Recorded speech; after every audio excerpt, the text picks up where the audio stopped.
표현 나가고 더 나간 반. 그냥 인용 표현에서 멈췄니? 네, 그러면 미스터방 합시다. 이거는 글쌤이 상상희 쌤이 자료에 올려주는 거. 그래서 들어갈 가능성도 있겠다. 저한테 그거 뒤에 거예요. 미스터방 우리 했던 지문에서 넘기시면 끝에서 두 번째 거 한번 볼까? 끝에서 두 장의 끝부분에 상상희 쌤 올려주신 거. 그 지문 내용 보도록 하겠습니다. 해방 직후 이거랑 관련된 문제도 넣어놨거든요. 이 부분이랑 관련된 문제도 꼭 풀어놔주셔야 돼요. 모의고사 문제도 올려주셨기 때문에 해방 직후에 미국 소위의 통역을 맡아서 부정축제를 일삼던 강상복에다가 동그라미 풍자에 대해서 골개미에 대해서 어서오세요 상현이. 상현이 이것 좀 갖고 가볼래? 지난 시간 우리 더 없을 것 같아서 어서와. 지난 시간 프린트 갖고 와서 오셨습니다. 있으면 있을 텐데 뒤에 있는 거라서. 네. 강상복 풍자에 대해서 고향에서 온 백주사를 집으로 초대한다. 길에서 우연히 마주친 거지. 서주사가 이거 두고 갑디다.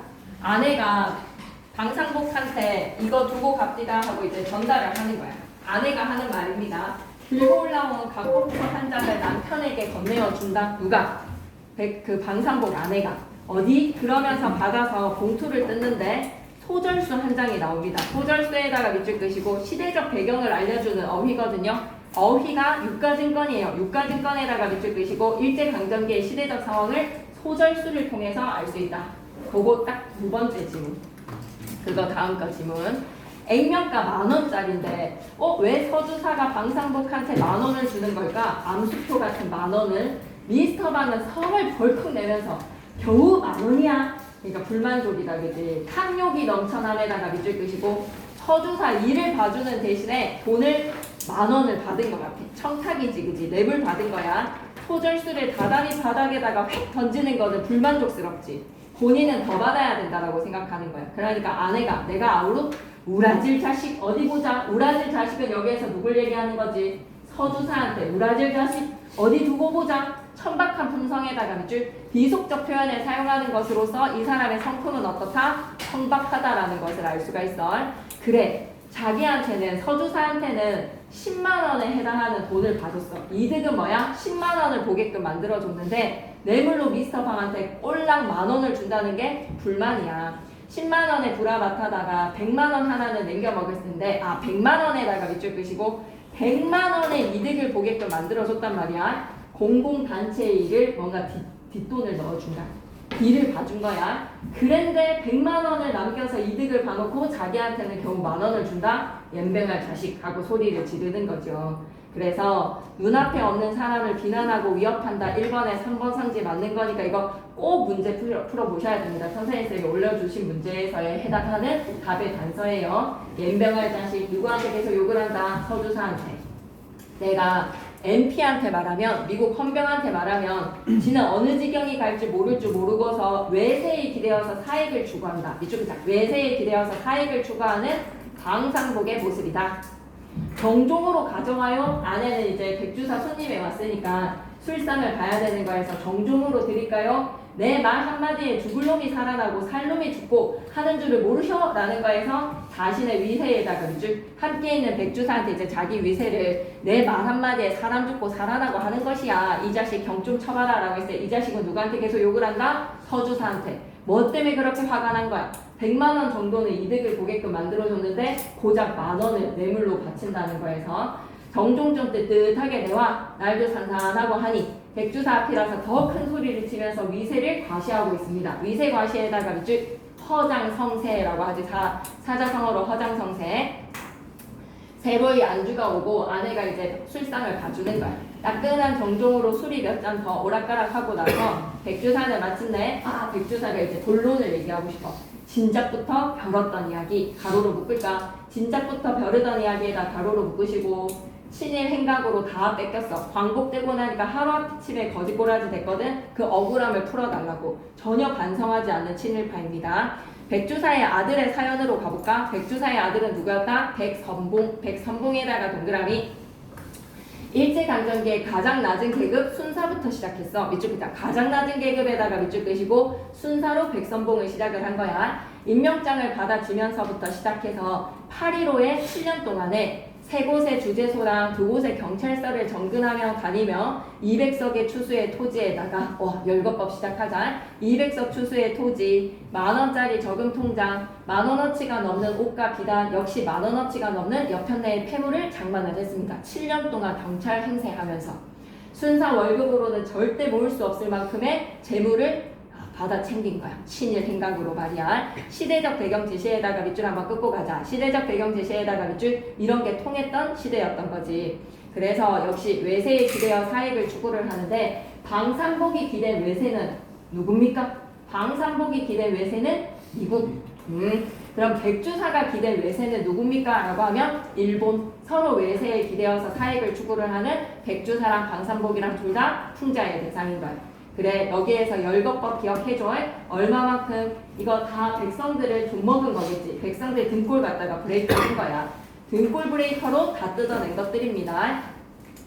이거 대조되는 표현. 대조에다가 별표 하나 치자. 남들은 줄인 창자를 졸라맬 때, 일제강점기에 우리 민족들은 줄인 창자를 졸라맬 때, 백주사와 같은 친일파들은 어때? 백선봉의 그 백주사 아들의 집에는 광에 옷 같은 정백리가 몇 가마씩 쌓이고 있었고, 반년 1년은 남들은 잠시만 넘기지 말고 그럼 밑줄 한번 뜯고 가자. 백선봉의 풍요로운 생활에다가 밑줄, 남들은 굶어 죽을 생활이었다라는 것으로 대조법 기억해 주시고, 그를 비판적으로 바라보게 한다. 4번의 1번 선지 간서입니다. 문제 꼭 풀어보셔야 되니까 이 페이지 계속 이어갈게요.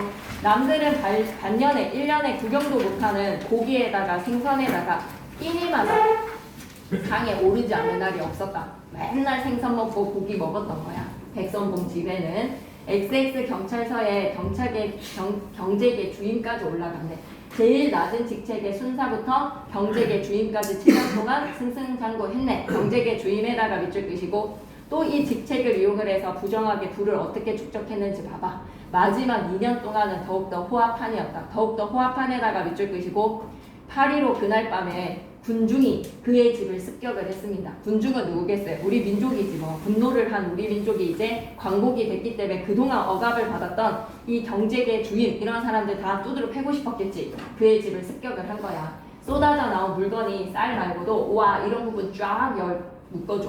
광복 6필, 고무실 23켤레, 직화다비, 이게 작업용 신발 같은 거네. 8켤레에다가 빨래비누 3개 짝에다가 양말 50다스, 정종 13병, 설탕 한 부대. 밑줄 한번 끄고 가자.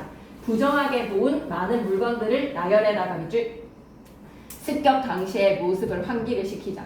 그때 당시에 군중들은 어땠을까? 우리는 줄인 창자를 졸라매고 있을 때 백선봉은 이렇게 불을 누렸다는 사실에 군중들은 진짜 분노했겠지. 밑줄 긋자. 군중의 논란과 분노를 독자들한테 전달을 하는 거야. 눈이 휘둥그레지는 거지. 이렇게 있었더란다에다가 밑줄 끄시고 별표 좀 하나 쳐줘. 누군가에게 들었던 이야기를 전달하는 거지. 이거는 여러 명의 군중의 시선으로 내가 들었던 이야기를 전달하는 거야. 밑줄 끌게. 전하는 내용을 군중의 시선으로 초점화에다가 밑줄. 선생님이 올려주신 문제에 나오더라고. 전하여들은 군중의 시선으로 초점화에다가 밑줄 끄시고, 그럼 우리는 누구 편 되는 거야? 백선봉 편 되는 거야? 군중 편 되는 거야? 우리는 어느 편에 서게 되지? 군중의 입장에서 생각하게 되지. 군중의 입장에다가도 밑줄. 이렇게 많이 걷어들였대. 4번에 3번 선지. 그래서 어떻게 처리했지? 아까 백주사의 입에서 우리 앞집에서는 백주사의 입으로 방산복한테 그 우두머리 괴수놈을 갖다가 모가지를 갖다가 썰어버리고 막 팔다리를 막 이렇게 막 죽여달라고 막 청탁을 하잖아. 그치? 부탁한단 말이야. 근데 그 이전의 상황이 이러했던 거야. 역순행적 구성으로 물건 하나 없이 죄다 빼앗기고 집갈 세간에 조각도 못 쓰게 산산 다 부수고, 누가? 군중들의 분노로 백선봉은 팔이 부러지고 첩은 머리가 절반이나 뽑히고, 백선봉 아들입니다. 겨우겨우 목숨만 살아서 본집으로 도망을 쳤어. 본집에다가 밑줄 끄시고, 여기에서의 본집은 어디? 여기에서의 본집은 어디? 백주사 집으로 도망을 친 거야. 본집 밑에다가 뭐라고 적지? 백주사 집. 백주사 집입니다. 본처가 사는 집으로 백주사 집으로 도망을 쳤겠지, 그지? 그래서 백주사 아버지한테로 온 거야. 자, 그럼 위에 거는 백선봉의 집에서 나온 것이고, 그래서 도망간 거야. 팔이 부러진 채로. 일변 고을에서 백주사가 자식이 그런 짓을 해서 산 토지를 가지고 동네 사람들한테 거만이 굴었잖아. 백주사에다가 동그라미 동네 사람들한테 거만이 굴고에다가 밑줄 지주 행세를 톡톡히 했던 거야. 소작인들한테 8알 가까운 도지도 받아 챙겼고 고리대금까지 했었어. 거만이에다가도 밑줄 끄시고 소작인들한테는 8알 80%의 도지를 받았고 고리대금까지 했었어. 그래서 백선봉이 도망을 쳐서 백주사 집에 와서 묻는 그날 밤 그의 본집인 백주사네 집도 군중들한테 습격을 당한 거야. 또 밑줄 긋자. 이번에는 누구의 시선으로? 아까는 백선봉의 집을 털었던 군중들의 시각으로 서술이 있었더란다 라고 전해 들었다면 이번에는 백주사 집을 습격했다. 밑줄 긋자. 동네 사람들의 시선으로 초점하에다가 밑줄 동네 사람들이 증언하는 거야. 우리 소작인들한테는 얼마나 8알 가까운 도지를 받아 챙겼는지 고리대금을 놓았는지 우리한테 얼마나 거만이 굴었는지 동네 사람들 시선으로 초점하에다가 밑줄 백주사의 만행을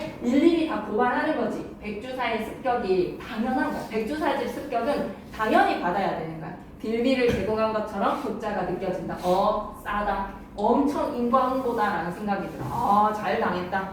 집과 세관 다 부서졌고요. 소수자의 시선으로 전개됩니다. 백선봉이 보냈던 통제 배급 물자 숱한 죄다 빼앗기고 가족들은 죽을 매를 맞았고 백선봉은 또 어디로 도망갔어? 본집으로 도망쳤는데 이번에는 처가로 도망가고 백주사는 서울로 갔기 피신을 해서 목숨만 우선 보존하였다. 강복 후에 이 치부를 했던 재산들을 싹 다 빼앗긴 것. 이런 사연이 있었네. 이걸 우리가 동네 사람들과 군중들의 시선으로 초점화되었던 서술로 지금 방금 확인을 했어. 이런 사연이었던 거야. 백주사는 비싼 여간밥을 사 먹으면서 약간 역순행적 구성인 거 아시겠죠? 그죠? 거꾸로 사연을 들려준 거야. 울적히 거리로 오락가라. 어떻게 하면 이 분풀이를 할까? 어떻게 하면 하나도 반성 안 한다. 밑줄 끄자. 빼앗긴 돈과 물건을 도로 다 찾을까 하고 궁리에다가 밑줄 쭉 끄시고 전혀 반성을 하는 것이 아니라 사람들에게 복수할 생각을 하고 있어. 파란색 밑줄 끄고 갈까? 사람들에게 복수를 하고 빼앗긴 재물을 되찾으려고 하는 완전 성찰이라고는 전혀 하지 않은 친일파입니다. 그렇게 궁리를 하는 것이나 아무런 묘책도 없어서 답답하게 서울 거리를 걷고 있었어. 그러다가 오늘 문득 미스터 박을 만난 거야. 맨 앞부분은 미스터 박을 만나는 장면이었습니다. 종로를 지향 없이 거니는데 지나가던 자동차가 스르르 멈추면서 서양 사람과 같이 탔던 신사 양반 하나가 내리더니 어쩌다가 눈이 마주치자 백주사 아니신가요? 하고 반기는 것이었어. 지 잘 나가니까 백주사한테 잘난 척 하고 싶었겠지. 자세히 보니까 웅원 뒷바닥에서 신기루 장수 코피뚜리 삼복이가 분명하였다. 코피뚜리 삼복이에다가 동그라미 계속 외모로 디스하는 거는 희화화라고 생각해줘. 방상복을 우스꽝스럽게 깎아내리는 희화화의 대상으로 삼는 거야. 자네가 저 방방하고 이름도 생각나지 않아. 삼복입니다. 근데 자네가 신수가 살 때가 됐답니다. 리지 시절이 왔습니다. 그러고는 내 집으로 갑시다 하고 잡아끄는 대로 끌려 온 것이었었다. 방상복의 제안에 엄격결에 따라 나섰습니다. 백주사가 얼떨떨했지요. 근데 와보니까 얘가 진짜 신수가 권해졌어. 그러니까 이 얘기를 하고 싶은 거지. 내 재산 좀 찾아달라고. 의표하며 의표에다가 밑줄 끄시고 차림새 그리고 집 친모의 계집 하인까지 부리면서 사는 것이 신수가 훤히 트여가지고 말도 제법 의젓하게 하는 것이 진소의 밑줄 끄자. 개천에서 용이 났다에다가 밑줄 끄시고 백주사가 바라보는 방상복이가 지금 어떻다는 거야? 개천에서 용 났다라는 걸로 성공과 출세를 한 것 같아. 방상복의 현재 상황에 대한 백주사의 심리입니다. 백주사가 느끼는 거야. 그래서 이게 이제 우리 뭐로 이어지는 거야? 고고 장면으로 이어지는 거지. 여기 부분이 이제 고고 장면으로 이어져서 옛날의 꿈이 영화가 됐다. 사자성어 기억해 주셔야 됩니다. 일장춘몽에다가 밑줄 인생무상이라고도 하나 적어볼게요. 사자성어는 쌤이 한꺼번에 그거 관련된 거를 탈탈 털어가지고 한 장으로 만들어준다고 얘기했으니 그거를 좀 외워주시고 1조에 인생무상 일장춘몽이랑 똑같은 거 인생무상 1조에 몰락하여서 가뜩이나 초상집 개처럼 초라한 자기의 신세가 밑줄 초상집 개처럼 초라한 자기에다가 밑줄 백주사 자기 자신의 처지 백주사 처지에다가 밑줄 이렇게 잘난 방상복이를 보니까 또 한 번 어깨가 움츠러듦을 느끼지 않을지 못하였다라는 거는 백주사가 느끼는 심정이다. 되게 자기가 초라해진 것 같은 거지. 이중 부정입니다. 느끼지 않을지 못하였다라는 거는 느꼈다는 거야. 주눅이 들어있는 모습에다가 밑줄 그런데다가 이 녀석이 언제적 저라고 이 녀석이라는 거는 백주사 입장에서 방상복을 바라보는 거지. 백주사 입장에서 이 새끼가 기가 막혀. 언제적 저라고 모험스럽게 굴어서 심히 불쾌해. 왜? 합의체를 계속 쓰거든.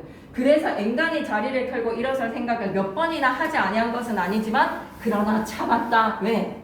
도움을 청할 수 있을 것 같아서. 보아하니 큰 세도를 부리는 것이 분명했고 잘만 하면 그 힘을 빌려서 분풀이에다가 빼앗긴 재물을 도로 찾을 수 있는 여망이 있을 듯 싶어서 참는 거야. 그래서 물질 만능주의의 가치관을 보여줍니다. 백주사는. 갈래는 우리 밑줄만 끊고 갈게. 세태소설, 풍자소설에다가 밑줄 지난 시간에 했었던 거에서 끄덕끄덕 거리면서 풍자적이지. 시대도 풍자 받아야 되고 인물도 풍자 받아야 돼. 강복 직후 사회 변화에 빠르게 적응했던 백주사의 모습이었어. 미안해. 빠르게 적응했던 방산복의 모습이었어. 강복 직후의 혼란한 시대에 대해서 풍자를 하자. 1번 인물 희화화에다가 밑줄 누구누구 방산복과 백주사. 풍자의 효과입니다. 사실 해학보다는 풍자가 더 강해요. 한 소리 사설문체에다가 밑줄 끄시고 전에 들은 이야기 마냥 우리한테 대화를 거는 듯한 어투가 서술자랑 독자가 가까이 느껴지고 인물에 대해서 같이 욕하게 되는 거야. 냉소적인 어조로 방산복과 백주사를 풍자를 하자. 4번을 별표 하나 치시고 입체적 구성이니까 이 구성을 좀 잘 잡아봐봐.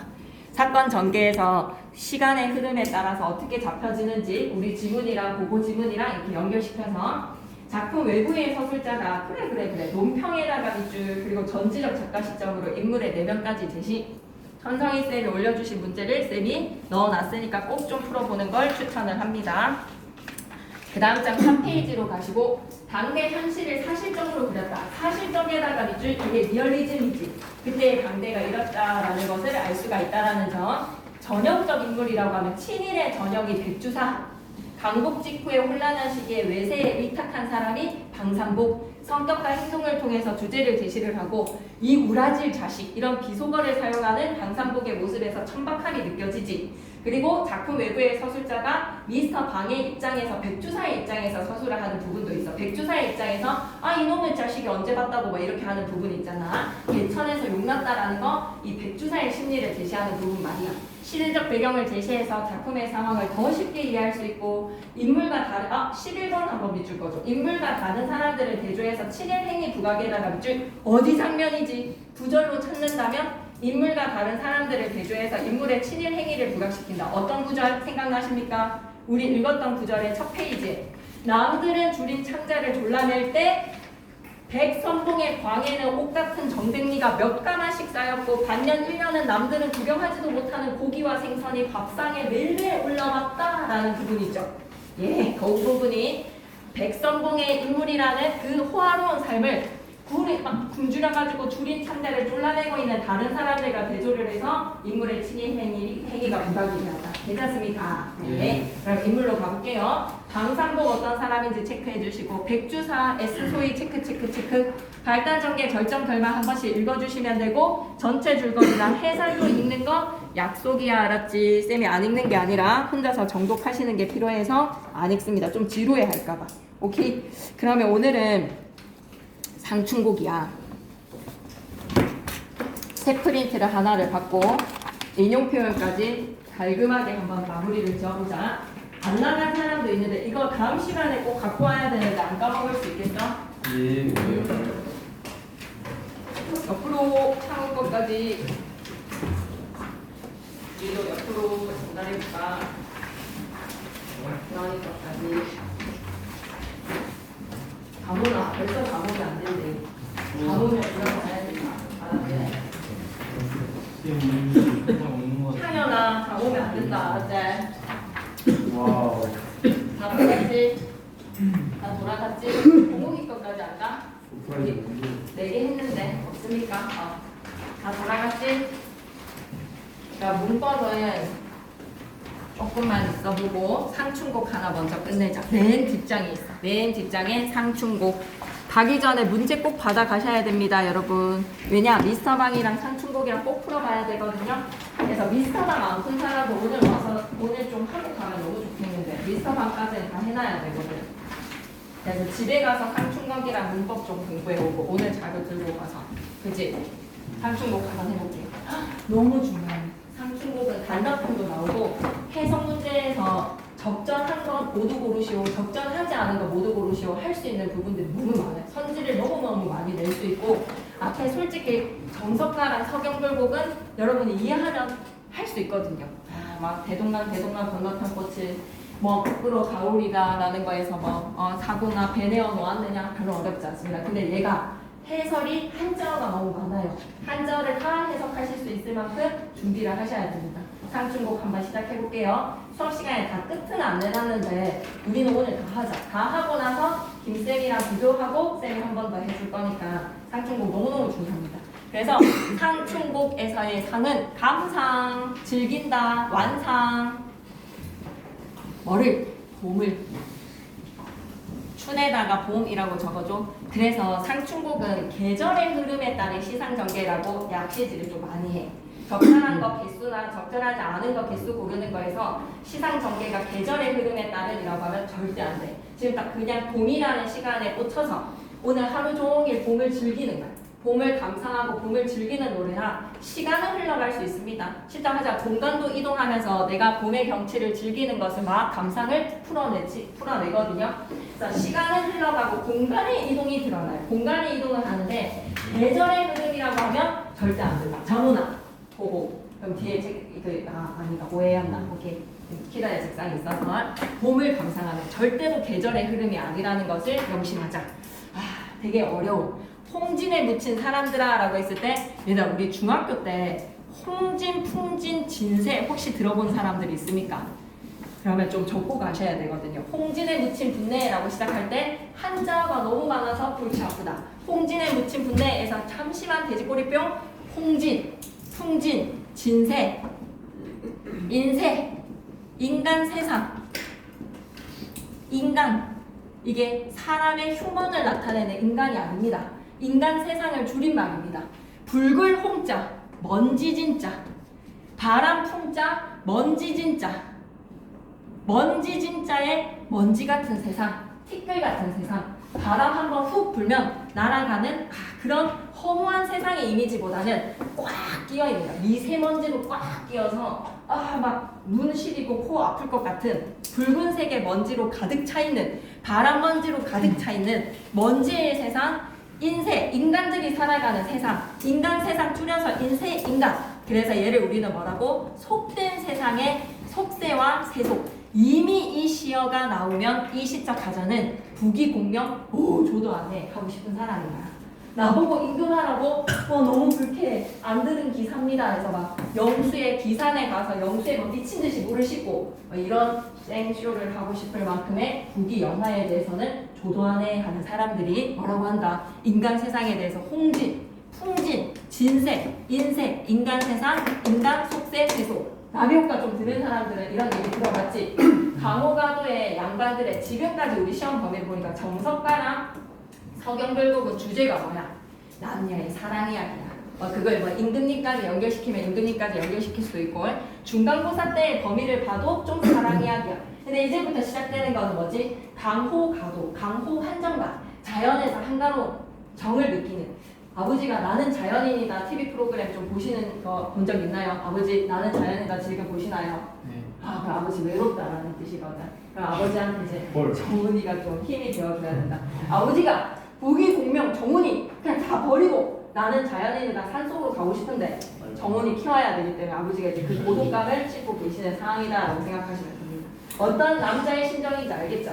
이 여기에서의 시적하자의 남자의 심정은 세속에 대해서 아무것도 소용이 없는가 그냥 혼자 있고 싶은 거야. 혼자 산에서 혼자 노루 잡고 혼자 나무 캐서 그렇게 밥 해먹고 살고 싶은 사람들에게 무슨 부귀 영화가 필요하겠나. 임금 자리를 해도 조도하네 라는 마인드예요. 그래서 김상경 쌤이 어떤 문제를 내셨었냐면 이 다른 자연 친화적인 노래에서 이 노래의 내용이랑 똑같은 하자의 정서를 가진 작품을 고르라가 아니라 개수를 물어봤어. 구절들을 주고 그 구절에서 강호가도의 구절에 해당하는 거가 몇 개인지를 셌어. 그러면 내가 그거 두 개 니리디 하면 니리디 가지고 맞출 수 있는데 니리디미하 니가 헷갈릴 때 이게 세 개 아니면 네 개로 가지잖아요. 그죠? 네, 그래서 이 정서가 좀 중요합니다. 남자의 외로움을 이해하셔야 됩니다. 부귀 공명 아무런 소용없다. 나는 어떻게 살고 싶다? 풍월 주인이 되고 싶은 거. 바람의 주인이 되고 싶은 남자의 마인드를 읽어줘. 정극인의 상충고 홍진에 묻힌 분까지 가로로 묶어야 돼. 홍진에 붉은 먼지에 묻힌 사람들 분에다가 가로. 아, 이런 데에서 이제 시험 진짜 변별력이 좀 나오는 그런 문제들이 나왔으면 좋겠어. 홍진에 묻힌 분 하면 이게 플러스의 상태의 사람들이야, 마이너스의 상태의 사람들이야. 붉은 먼지에 묻힌 사람들이라고 하면 마이너스의 속세 사람들이야, 속세인들. 이 속세인들아, 이내 생이 어떠하냐라고 할 때 이내에서의 이 내에다가 동그라미, 이 내는 누구야? 화자.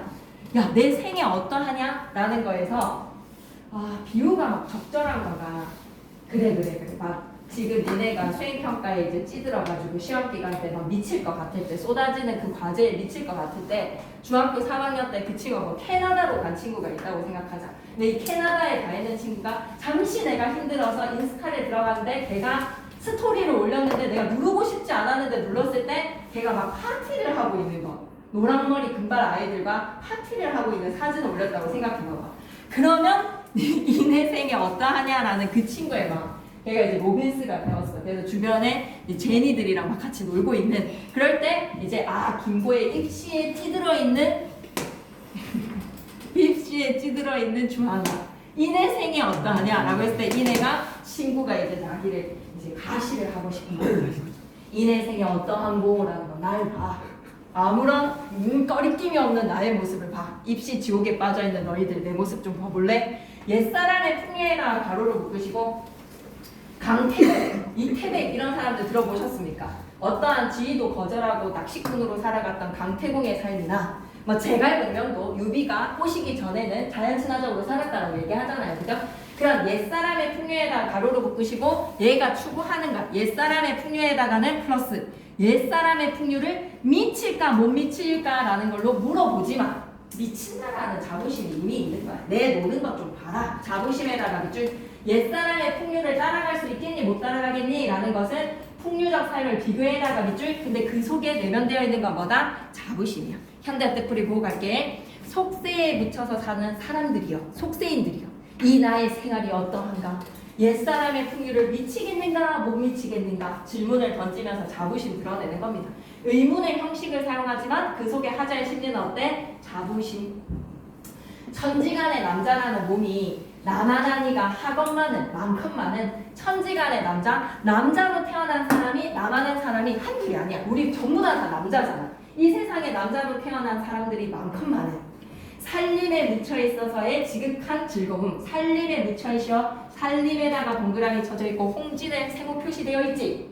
공간의 대비 그리고 대립적 시역 이런 말 나오면 오해야 돼. 공간의 대비는 뭐다? 홍진이라는 속세의 공간과 하자는 지금 어디에 있는 거야? 살림에 묻혀있는 이 지극한 즐거움. 자연에서의 즐거움의 끝을 왜 니네는 말할 건가? 라는 모른단 말인가? 왜 마다한단 말인가? 살림에 묻혀있는 이 지극한 즐거움을 남자들이요 너네는 왜 즐기지 않는가?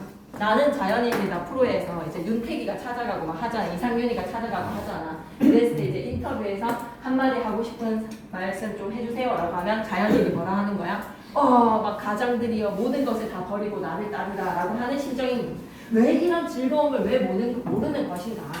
여기서부터 이제 공간이 드러나거든요. 몇 칸짜리 초가집 수간 모으기에다가 번호 1 이거를 좀 해석을 할 수 있어야 돼.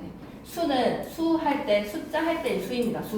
수간 할 때 사이 간자죠. 그러니까 몇 칸짜리 모옥인 거야. 모에다가 자그만하게 별표 하나 쳐놓을까? 풀모자잖아. 그럼 이 시작하자는 화려한 기와집을 짓고 살아가는 게 아니라 가난하고 소박한 초가집을 짓고 살아가는 거야. 수간 모옥이라고 하면 화자의 집입니다. 그럼 그림을 그릴 때 초가집을 그리셔야 돼요. 초가집에 몇 칸짜리 안 되는 초가집에 앞에는 뭐가 흘러가고 벽계수가 앞에 흘러갑니다. 푸른 시냇물 벽계수에다가 밑줄 한번 떠주시고 옆에다 묘사. 이 시점 화자가 사는 장소 그림 그리라고 하면 그릴 수가 있어야 돼. 몇 칸짜리 초가집 그려주고 앞에 푸른 시냇물 흘러가고 송죽 밑에다가 뭐라고 적지? 소나무, 대나무, 숲을 이루어야 돼. 옆에는 주변에 소나무 그려주시고 대나무 그려주셔야 됩니다. 송죽 밑에다가 소나무, 대나무, 울창한 한두 그루면 안 돼. 숲을 이뤄야 돼. 오루리의 울창한 숲 속에 나야 나 뭐가 되었다? 풍월 주인이 되어셔라. 풍월 주인 밑에다가는 화자라고 좀 적어줘. 속세에 묻혀 사는 사람들이여 이 나의 생활이 어떻습니까? 옛사람의 풍류를 미치겠습니까? 못 미치겠습니까? 의문형 형식으로 자부심 드러내기. 세상에 남자라는 몸으로 태어난 나와 비슷한 사람이 많건만은 왜 그대들이여 자연에 묻혀서 지내는 이 지긋한 즐거움을 왜 모른단 말입니까? 나를 따라라. 수간모 몇 칸짜리 초가지 푸른 시냇물 앞에 두고 소나무 대나무 울창한 숲속에 나는 풍월 주인이 되어서 살아가고 있습니다. 자연의 주인이 되었다라는 거지. 예, 그냥 현실 감각 떨어지는 사람입니다. 자연에 묻혀서 살아가는 즐거움. 뭔가 뒤이는 사건이 있었겠지. 이래서 뒤져서 풍월 주인이 되어서 살아가고 있어. 계속 잘 봐야 돼. 한자 투성이야. 엊그제 겨울이 지나서 새봄이 돌아오니 이쪽 기사 엊그제 겨울 지나 새봄이 돌아오니에다 밑줄 쭉 그시고 이것 때문에 계절의 흐름에 따른 시상 전개라고 하면 안 돼. 지금 겨울이 다가고 지금 시간은 뭐다? 봄이라는 거야. 지금은 봄이다. 새봄에다가 동그라미 치시고 구체적인 계절적 배경으로 봄의 경치를 묘사를 할 겁니다. 봄의 경치가 묘사된 부분 묶여져 있지. 도화 번호 1. 도화에다가 번호 1. 복숭아꽃이라고 해석할 수 있어야 돼. 도화, 복숭아꽃. 행화는 뭐다? 행화에다가 번호 2. 살구꽃이야. 도화에다가 번호 1, 행화에다 번호 2. 석양리에 피어있고 라고 하면 석양리를 마을리자로 바꿔가지고 막 석양마을이라고 석양이 지는 마을이라고 장난질을 치신 적이 있어. 안 돼. 석양리에서의 리는 속이야, 속. 석양 속에 현대어 뜻풀이 밑줄 한번 꺼줘. 석양 속에다가 밑줄 진짜 쪼잔한 해석이 나올 거야. 복숭아꽃, 살구꽃은요 석양 속에 피어 있습니다. 도화 1, 행화 2. 그리고 녹양에다가 번호 3, 푸른 버드나무. 방초는 향기 날 때, 방향제 할 때 방자거든. 향기 나는 풀에다가 번호 4. 어떤 향기인 줄 알고요? 라고 하면 봄향기야. 봄향기의 풀이 새우 중에 푸르도다. 새우에다가 번호 5. 이 5가지를 뭐라고 생각해야 돼? 봄의 계절감을 드러내주는 소재들이야. 봄의 계절감을 드러내주는 소재에서 밑줄 꺼놓고 다음 중 다른 하나는 이라는 걸로 벽계수에다가 밑줄 꺼놓으면 땡 벽계수 해야 되겠지. 도화, 행화, 녹양, 방초, 새우까지인데 새우 대신에 만약에 벽계수 밑줄 껐다? 그럼 벽계수 나가기 하실 수 있겠습니까? 봄의 계절감을 드러내는 대구법 다시 한번 가볼게요. 도화, 행화, 석양, 리에 피어있고 녹양, 방초, 새우 중에 푸르도다 하실 수 있겠어요? 그래서 그 두 줄 묶으시고 대구, 통사구조 반복이라고 하면 O 해야 돼. 도화, 행화, 석양리에 피어있고 녹양, 방초, 새우 중에 푸르도다. 두 줄은 뭐다? 대구 적어주시고 도화, 행화, 녹양, 방초, 새우 번호도 5개 했지. 그럼 무슨 이미지야 이거? 도화, 행화가 석양리에 피어있는 거 당연히 시각이지. 녹양과 방초, 가랑키 속에 푸르른 것도 당연히 뭐지? 시각적 이미지로 묘사를 한 거지. 괜찮지? 그리고 색채어라고 색채 이미지라고 하면 O일까 X일까? 색채 이미지. 도화 무슨 꽃? 복숭아꽃 붉은색. 행화에서의 살구꽃도 붉은색, 꽃의 붉은색. 녹양과 방초는 푸르른색. 색채 이미지를 사용했다 해도 오해하는 거야. 왜? 이미 시어 자체에 색깔이 깔려있어. 도화하는 순간 바로 붉은색의 이미지. 행화하는 순간 바로 붉은색의 꽃의 이미지. 녹양, 방초 하는 순간 바로 초록 푸른 이미지. 오케이? 초록색의 푸른 이미지라고 하니까 색채 이미지라고 해도 오해야 되는 거야. 선지에서. 색채 이미지 해도 오. 그러면 이 순간 딱 보는 순간 독도 갔을 때 느꼈던 감정 첫 순간 어땠습니까? 독도 에메랄드 물빛을 딱 보는 순간 여기가 독도다 하고 딱 내렸을 때 행복했어요. 행복했다라고 했을 때 그 경치에 대해 당신이 느꼈던 심정 운이가 느꼈던 거 아름다웠어요. 아름답다라고 했을 때 이제 뭐라고 얘기하는데 와씨 그림인가 칼로 말아내는가 라고 딱 그때 그 상황이라고 생각해줘. 이 경치를 딱 보는 순간 칼로 재단했냐? 라는 거는 이제 그림에서의 작품으로 마름질했다. 그러니까 비단청 같은 거를 칼로 재단해냈냐? 마름질에다가 밑줄 그림이다라고 막 감탄이 터진 사람도 있을까 분명히. 야, 붓으로 그려냈냐? 야 이거 그림이야? 붓으로 그려냈냐? 그러면서 막 뭐야? 와 이게 진짜 하느님이 만드신 경치다라는 걸로 조화신공 훅훅훅 조물주가 훅훅훅 만들었다. 조화신공에다가 밑줄 이거 좀 외워야 돼. 조물주의 신비로운 솜씨 이런 거 좀 외워야 돼. 조물주의 신비로운 솜씨가 사물마다 지금 봄의 경치에서의 녹양, 방초, 도화, 행화 그 사물하다 너무 중요한 표현 나왔네. 야단스럽다에다가 별표 하나 치시고 헌사롭다가 야단스럽다라는 게 이게 무슨 뜻일까? 야단스럽다는 게 야 야단스러워 라고 하면 나 난리났어 이거 뭐야? 너무 화려하다라는 뜻이야. 야단스럽다라는 뜻인 즉슨 뭐다? 헌사롭다는 경치가 너무 화려하다는 거야. 붉은색, 푸른색 이런 아름다운 경치가 뭐다? 화려하다, 야단스럽다. 네. 숲. 오늘 그러니까 진짜 이게 민망하지만 다 나와도 이상하지 않거든요. 그러니까 100% 현대어로 다 옮길 수가 있어야 돼서 쌤이 그냥 다 중요를 외치게 되는 이 민망함에 그 다음에 이제 수풀에 우는 별표 3개입니다. 무조건 나옵니다. 진짜 이거 안 나오면 진짜 눈썹 반을 날릴게. 교문 앞에서 눈썹 반 날림. 참회의 의식을 할게. 미안하다. 안 나오는데 나온다고 해서 뭐 이런 거. 그러니까 틀리면 이제 정훈이 눈썹 반 날리기로 할게. 눈썹 잘생겼으니까 그 날릴게. 알았지? 정훈이 틀려오면 별표 3개 무조건 나옵니다. 숯불에 우는 새는 충기를 못 내게워 소리마다 교태로다에다 별표 3개. 와, 이걸 안 낼 리가 있어? 뭐 때문에 새 별표 3개라고 지금 난리 났지? 왜 헌사롭지? 숲속에 울고 있는 새에다가 동그라미 봄의 기운을 못 내게워서 소리마다 교태롭게 울고 있대.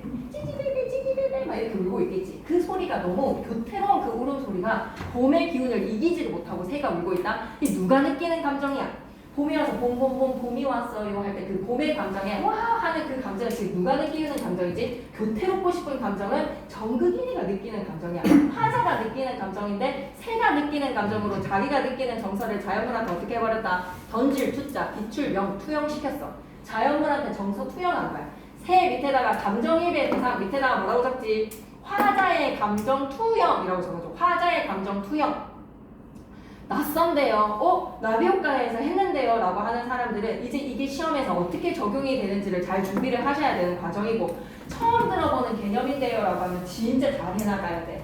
다시 한 번 더 갈게. 숯불에 울고 있는 새가 찌지배배 이건 제비소리인가 지지배배 이 소리를 봄의 기운을 못 내게워서 소리마다 교태롭다. 깨꼬리 깨꼴 소리라고 생각해보자. 깨꼬리는 봄의 새니까 못 내게워 소리마다 교태로다라는 것은 화자가 느끼는 봄이 와서의 교태로움이 새한테 던질 투 비출 영 내 정서를 새한테 감정이입한 거야. 그러면 이럴 때 새를 뭐라고 불렀지?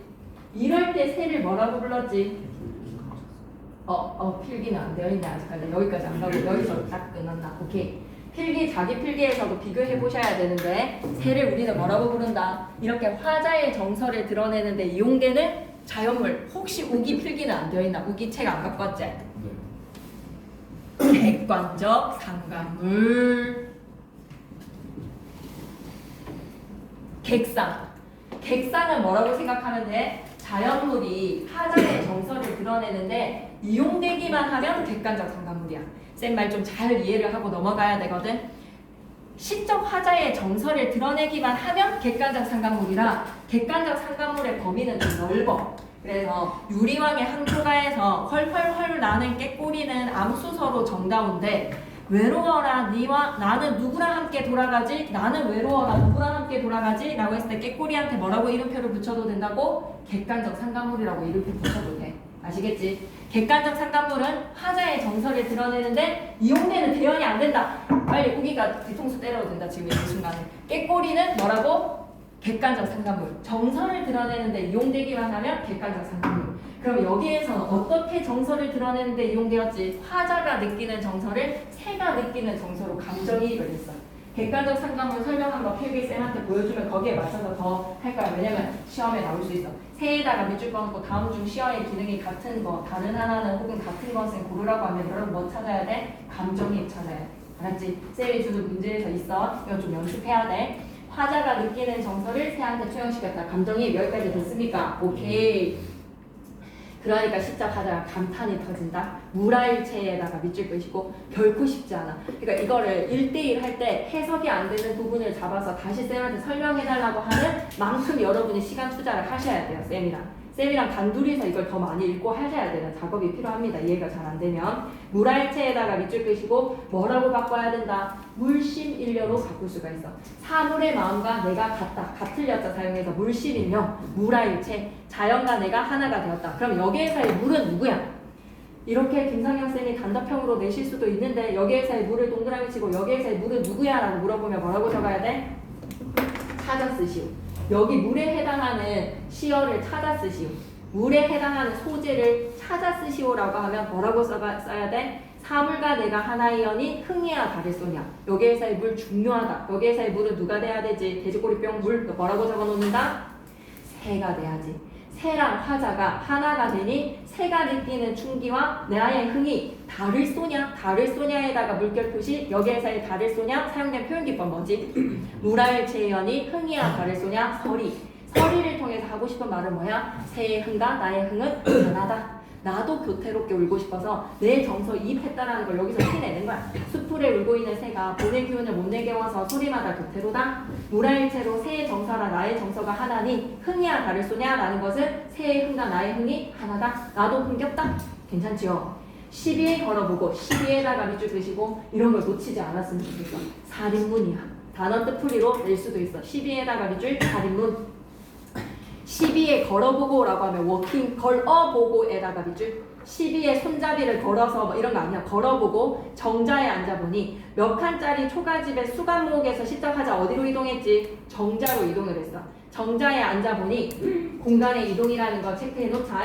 소요음령에다가 별표 하나 치시고 무슨 뜻이게 그대로 해석할 수 있어야 돼. 소요음령이라고 하면 소요 천천히 거닐다. 음령 나지기 읊조린다 라는 뜻입니다.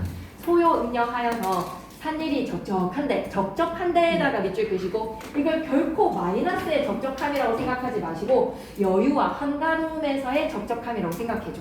외롭다 할지라도 괜찮은 거야.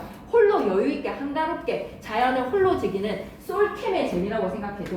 다 같이 왁작지껄하게 너네들 다 데리고 아빠가 캠프 가는 것도 좋지만 캠핑의 즐거움은 솔캠이니라 라고 했을 때 그 적적함이야. 적적에다가 플러스. 그래서 한중진미야. 한중진미도 별표 쳐야 돼.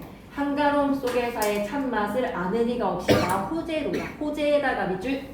외롭지야 뭐라고? 솔캠의 즐거움이라고 생각해줘. 호재가 결코 마이너스 덩어리는 아니야. 외롭지만 못내 뭐야? 여유와 한가로움인 거야. 정훈이가 옆에서 계속 고기 구워달라고 안 하니까 아빠가 혼자서 더 집중해서 즐길 수 있는 거야. 아빠 혼자서 축구 밀어놨던 거 보고 하는 재미라고 생각해줘. 호재에다가는 다소 플러스입니다. 알았죠? 100% 마이너스라고 생각하면 안 돼. 외롭지만 못내 좋은 여유와 한가로움인 거야. 괜찮지? 한가로움 속에서 느끼는 참맛을 아는 사람이 나 혼자 아는겨 라는 거에 봄의 흥치 이겨내야 돼. 이봐 이웃들아에다가는 청자 설정이라고 좀 적어줘. 청자 설정. 이봐 이웃들아 하고 이웃들을 부릅니다. 하자가 청자를 불러요. 산수구경 가자 쓰라에다가 밑줄 끄시고 종결함이 따져야지. 서경별곡에서 니은다 사공한테 니은다는 의문형 어미였지. 가자 쓰라에서의 쓰라 무슨 종결 표현이라고 생각해야 되지? 의문이야, 청류야, 명령이야, 평서야, 감탄이야? 가자 쓰라, 청류. 이봐 이웃들아 산수구경 갑시다 가자꾸나 라는 거에서 뭐다? 청유형 어미라고 적어놔야 돼. 쓰라는 뭐다? 청유형 어미라고 적어야 돼. 청유형 어미. 산수구경 가자고 권유를 하는 겁니다. 와, 이 부분 두 줄 묶을까? 답청은 오늘 하고 슬래시 욕기는 내일 하세. 아침에는 채산하고 슬래시 저녁에는 조수하세. 두 줄 묶으시고 열거.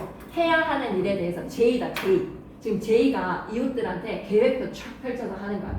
아무래도 ENTJ, ENFJ 내지 ENTJ 잘 모르겠다. 어쨌든 제이다. 확실히 제이다. 확신의 제이고 이다. 왜? 집에 안 있잖아. 수감 모으기에다가 정자에다가 지금 자연 구경하면서 막 돌아다니고 있잖아. 그치? 피크닉 떠나잖아. 답청은 무슨 뜻이래요? 답청에다가 밑줄 끄시고 풀밟기. 풀 밟는 것은 오늘 해야 돼. 오늘 산보하는 날이야. 산보 일본어로 산보고요. 우리말로는 뭐다? 산책. 오늘은 자연을 즐기는 산책은 오늘 해야 하는 일이고 내일은 자연 즐기기 위해서 뭐 할 거야? 개울에 멱을 감아야 돼. 욕기는 내일 하세. 모욕은 내일 하자. 아침에는 뭐 할 거야? 산나물 뜯어야 돼. 산나물 뜯는 거 하고 저녁에는 뭐 해야 되지? 나조는 저녁에. 이런 거 해석할 수 있어야 돼. 저녁에는 뭐 해야 된다? 낚시질 해야 돼.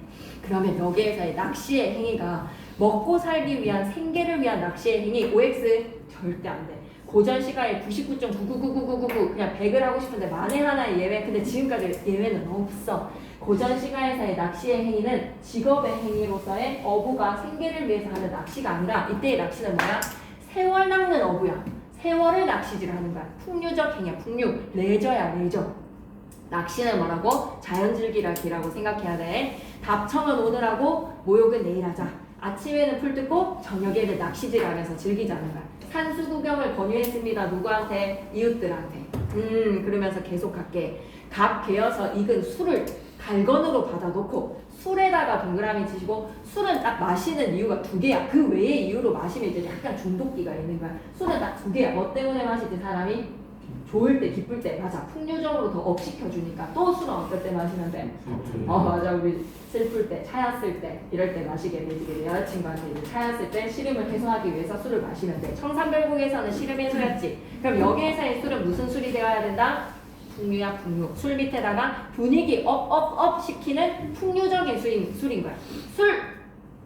그래서 수학여행 갈 때 무슨 기회가 생길 때 여러분도 마시는 모습이 상상이 되지는 않지만 20살로 그럼 가정하자. 이제 졸업하고 나서 술을 마실 때 딱 MZ들의 테이블에서 가지게 되는 특징이 꼭 MZ라기보다는 딱 20대의 청춘들이 마시는 테이블의 특징은 술병을 좀 치우고 싶어 하지 않아. 그리고 막 MT를 가서 우리가 막 짝으로 사잖아. 그래서 막 그거 박스로 산 거를 가지고 그 마지막에 꼭 여러분이 인증샷을 찍잖아. 약간 그런 심리라고 생각하시면 됩니다.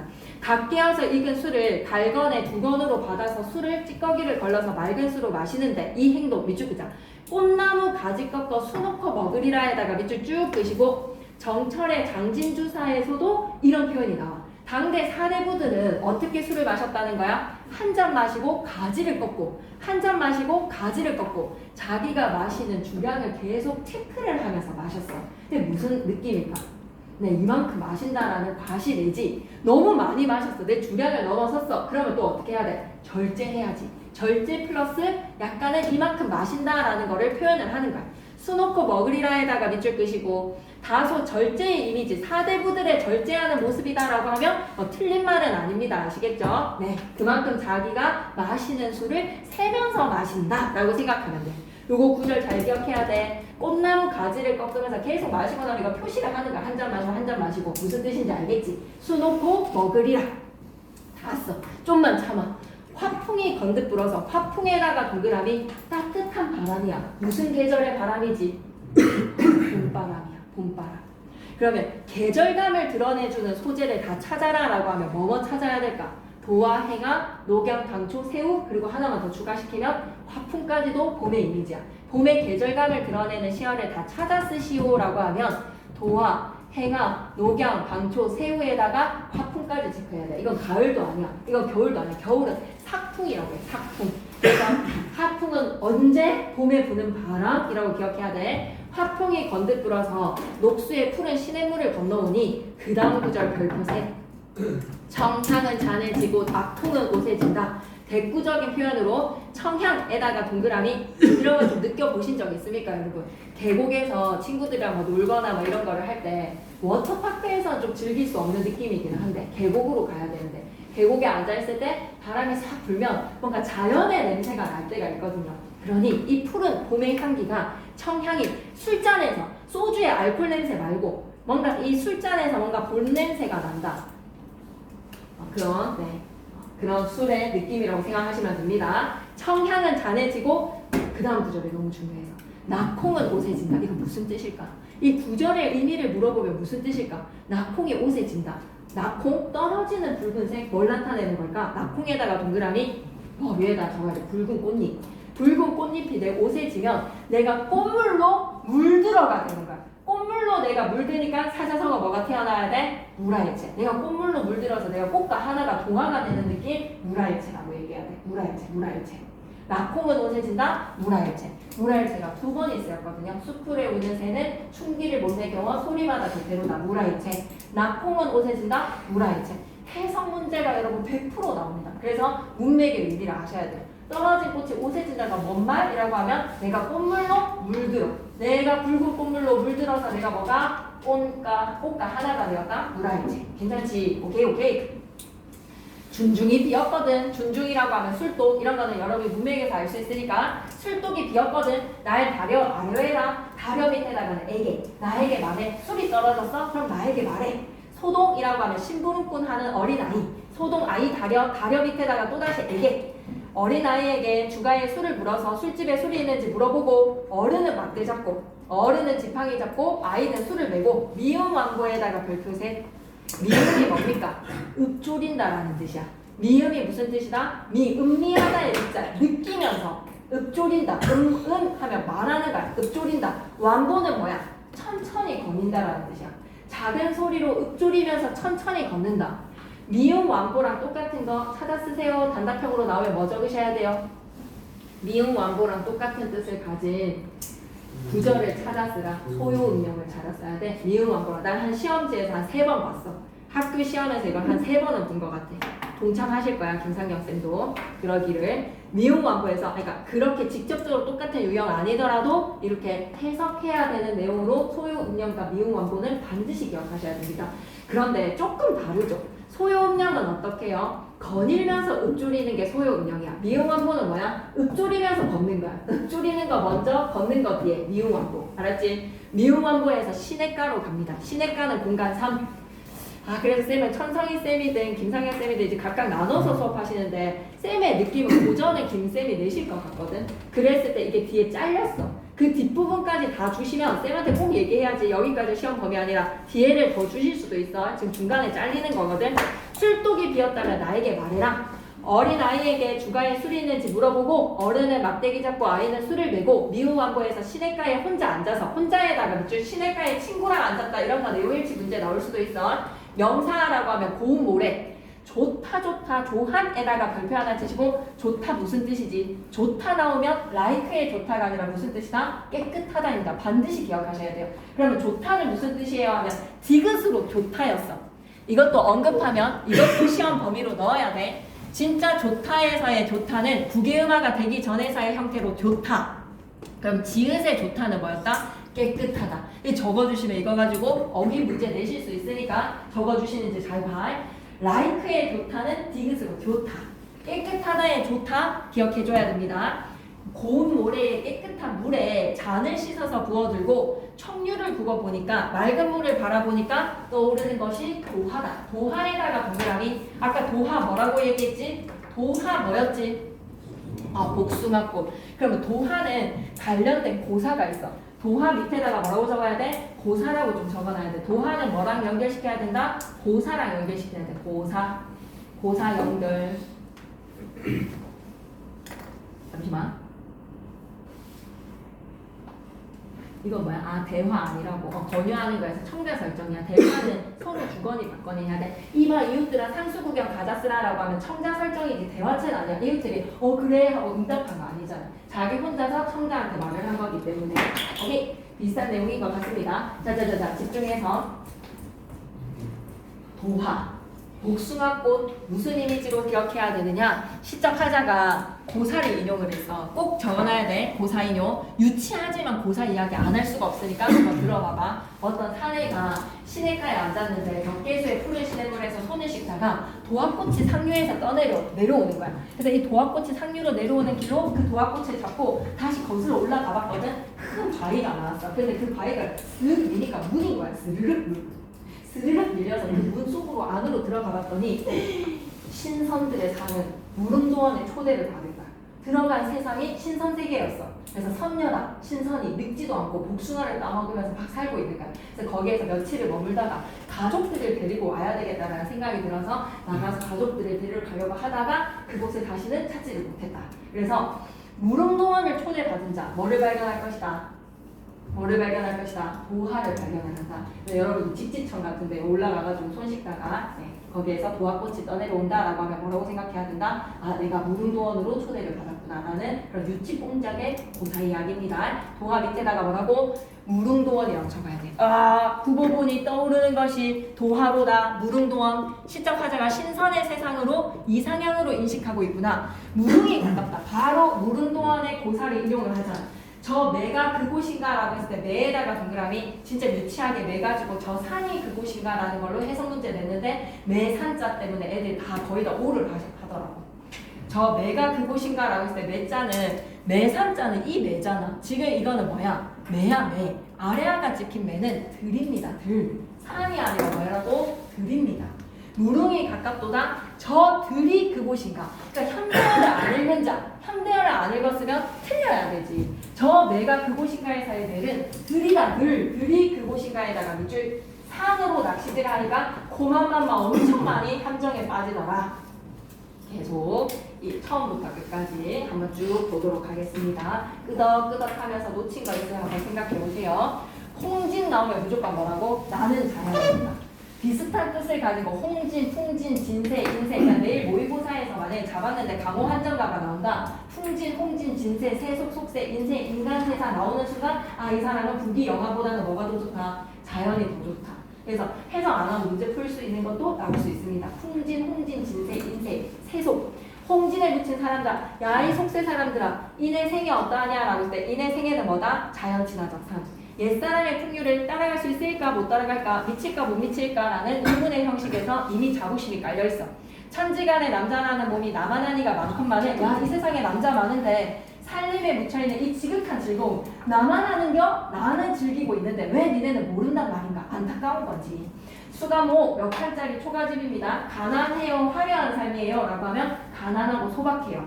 벽계수 앞에 두고 소나무 대나무 울창한 숲속에 나 뭐가 되었다고 풍월 주인이 되어셔라. 엊그제 겨울이 지나서 지금은 뭐라고? 새봄의 봄입니다. 도화, 행하, 석양리에 피어있고 녹양상초, 세무중에 푸르도다. 5개의 봄의 계절감의 소재, 색채 이미지 기억하세요. 감탄, 칼로 말하느니, 붓으로 그려내니, 대꾸법 당연하지. 조물주의 솜씨가 사물마다 야단스럽구나. 너무 화려한 자연의 모습에 감탄. 숲풀에 울고 있는 새는 봄의 기운을 못 내겨워서 소리마다 교태로다. 교태롭게 울고 싶은 새의 심정이 바로 내 심정이야. 화자의 심정을 감정이입했어. 그래서 새를 뭐라고 부르자? 객관적 상담물. 무라일치리언이라고 했을 때 물에 해당하는 거 뭐? 새. 나와 하나가 되니 흥이야 다를 소냐. 서리적인 표현으로 새의 흥과 나의 흥이 같다. 시비에 걸어보고 사리문을 걸어요. 정자에 앉아보니 공간이 이동이 되었어요. 소요 음력 천천히 거닐면서 시를 읊조리니 산일이 적적한데 한가로움 속에서의 참맛을 아는 이가 없이 나 혼대로다. 내 혼자 이 참맛을 아는구나. 한중 진미를. 이봐 이웃들아 산수구경 가자쓰라 라고 하면 권유를 하는 청자를 설정하는 거지. 화자가 대화를 거는 듯한 방식이야. 대화를 하는 듯한 방식이지 대화체라고 하면 안 돼. 그럼 이웃들이 그래 갑천은 오늘 하고 욕기는 내일 할까? 라는 걸로 이웃들이 대답이 나와야 돼. 화자 혼자 독백이야. 화자 혼자 독백하는데 이웃들한테 말을 거는 거야. 권유하는 거야. 이봐 이웃들아 산수구경 가자쓰라. 그래서 뭐라고? 청유형 어미야. 답청은 오늘 하고 욕기는 내일 하세. 대꾸법 장난 아니지. 아침에는 채상하고 저녁에는 낚시질 하세. 낚시는 풍류의 행위야. 당기어 이를 술을 달건으로 받아놓고 술을 불러 마시자. 소탈한 성품이다 라고 하면 끄덕끄덕. 꽃나무 가지 꺾어서 수놓고 먹으리라. 절제하면서 마시는 모습 장진주사에 나온 표현입니다. 따뜻한 봄바람. 그래서 얘까지 6개인 거야. 봄의 계절감을 나타내는 시어. 하풍이 건득 불어서 푸른 시냇물을 건너오니 청향은 잔해지고 낙홍이 옷에 진다. 낙홍이 옷에 지면서 내가 꽃물로 물들어. 그래서 뭐라고? 물아일체. 술독이 비었다면 나에게 말해줘. 소동 아이에게 주가에 술을 물어서 술집에 술이 있는지 확인하고 어른은 막대기 잡고 아이는 술을 메고 미호왕고 단어도 체크해줘. 읊조리면서 천천히 거닌다. 시냇가에 혼자 앉아서 시냇가로 공간이동. 명사 깨끗한 물에 잔을 씻어서 부어들고 청류를 굽어보니 도화가 떠오르고 있습니다. 또하로니 떠오나니 도화로다. 그래서 도화를 통해서 무릉이 가깝나 저 들판이 저 들이 그곳인가 라는 것으로 이상향에 대한 인식. 해석이 잘 안 되지. 그럼 쌤한테 요청해야 돼. 이거는 그냥 이게 그 줄줄줄 읽게끔 해야 돼. 홍진에 붙인 사람들 이내생이 어떠고 옛사람의 풍류를 미칠까 못 미칠까 라는 걸로 해석 다 할 수 있게 준비하지 않았지? 소요 음력, 한중 진리, 미용 왕복 등등등. 오케이? 그럼 옆으로 가서 정극인의 상춘곡 갑니다. 정격가사에다가 동그라미 한번 쳐주시죠. 정격가사. 정격가사에다가 설명하시면 뒤에 것까지는 안 하실 건가 보다. 그냥 시냇가에서 끝났으니 이거는 더 안 하실 건가 보다. 그 다음 장면을 정격가사에다가 동그라미 치시고 좀 적고 가자. 얘는 정성스럽게 적고 가자. 마지막 행위, 이 작품의 마지막 행위 시조 종장의 음수율. 시조 종장이 3543으로 끝나거든. 동일하게 마무리가 되면 시조 종장의 음수율 3543과 동일하게 마무리가 되면 정격가사라고 불러. 다시 얘기할게. 마지막 행이 시조 종장의 음수율 3543과 동일하게 마무리가 되면 정격가사라고 불러. 오케이?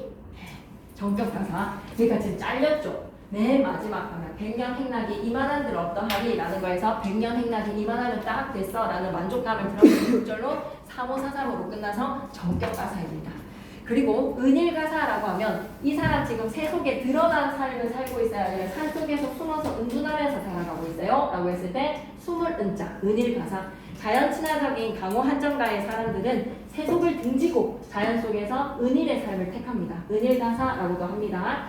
정극인이 양반이니까 양반가사라고 얘기하겠지. 정격가사, 강호 한정가. 봄날의 아름다운 경치, 계절의 흐름이 아니야. 봄날에다가 든든하니. 그리고 이 사람의 삶의 자세를 나타내는 안빈낙도, 안분지족, 분수에 만족하면서 가난함에 만족하면서 안빈낙도에다가 밑줄 드시고 편안할 안자에 가난할 빈, 즐거울 낙에 돌을 닦으면서 살아가잖아. 안분지족은 안 가르쳐 주셨으면 안 적으셔도 될 것 같은데 그래도 적고 가자. 안분지족, 편안한 안자에 분수에 만족하면서 살아간다. 이 삶의 태도, 안분지족, 안빈낙도. 특징 첫 번째, 공간의 이동에다가 밑줄. 수간목, 정작, 시내가. 세 가지 공간 이동하는 거 쫓아갈 수 있겠어? 오케이.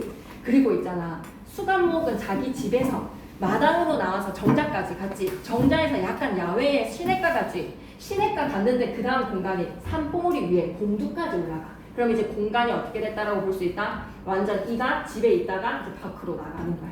그래서 공간의 확대라고 했을 때 O 하셔도 됩니다. 공간이 확장된다라고 하면 공간의 이동에다가 밑줄 끄시고 공간이 집의 좁은 공간 몇 칸짜리 초가집에서 정자 가고 시내가 가고 산봉우리 위에까지 올라가는 공간의 확장이라고 생각할 수 있습니다. 감정이입을 통해서 화자가 봄의 기운을 못 내게워서 교태롭고 싶은 그 감정을 새한테 감정이입을 한다. 자연물의 정서투영이라고 적을까? 감정이입에다가 밑줄 끄시고 이걸 이꼬로 똑같은 표현으로 김상경 쌤이 뭐라고 바꿔놓을 수도 있다. 자연물의 정서투영이라고 적자. 자연물의 정서투영. 참 너무 쌤 주가 있는데 일부러 쓰는 거지, 맞지? 자연물의 정서투영. 오케이. 이거 다 찾을 수 있어야 돼. 대꾸 어디에 써야지? 욕기는 답청은 오늘 하고 욕기는 내일 하세. 아침에는 채산하고 저녁에는 조수하세. 이런 것도 다 해서 설이랑 의인도 다 해서 의인이 어디 있어요? 라고 하면 감정이입은 100% 의인법 따라올 수밖에 없지. 맞지? 의인법 따라올 수밖에 없지. 그리고 이거야. 조선시대 4대부 가사의 효시에다가 12세 문학사적인 의의를 기억해줘야 돼. 이 작품이 조선시대 때 4대부들이 자연친화적인 삶을 노래하는 데 있어서 가사라는 갈래에서 첫 시작이야. 가사는 정말 많은 갈래들의 작품들로 나중에 조선 후기에는 아녀자들까지 쓰거든. 이 사음보 연속체의 가사를 시작을 누가 했다? 정극인이 한 겁니다. 마치 한 장르의 시작이라고 볼 수 있겠죠. 한 장르의 시작. HIT, HOP 이런 거 장르를 처음 들여본 사람, 대한민국에 처음 시작한 사람 이런 것처럼 정극이 이 장르를 갈래를 개척했다. 예, 그래서 조선시대 4대부 가사의 효시라고 적으시고 옆에다 좀 적어놔줘. 가사라는 갈래를 상경쌤께서 필기해 주실 수도 있을 것 같거든. 사음보만 지키면 되는 사음보 연속체야. 시조가 길이가 길어졌다라고 생각합니다. 시조의 장형황, 시조가 3사나 4사조의 음수율 많이 지니지. 3사나 4사조의 음수율 지키면서 사음보 연속체라고 생각하면 돼. 3사나 4사조 지키면서 사음보 연속체. 음수율은 거의 세 글자, 네 글자. 봐봐. 홍진의 세 글자, 무친분의 네 글자, 인해생의 네 글자, 어떠한 곳 네 글자, 옛사람 세 글자, 풍류를 세 글자, 미칠까 세 글자, 못 미칠까 네 글자, 3사나 4사의 사음보 연속체가 가사인데 정극인이 처음 시도한 거야. 그래서 이 갈래를 우리는 가사문학의 효시라고 생각해야 돼. 엄청 중요해, 가사문학의 효시.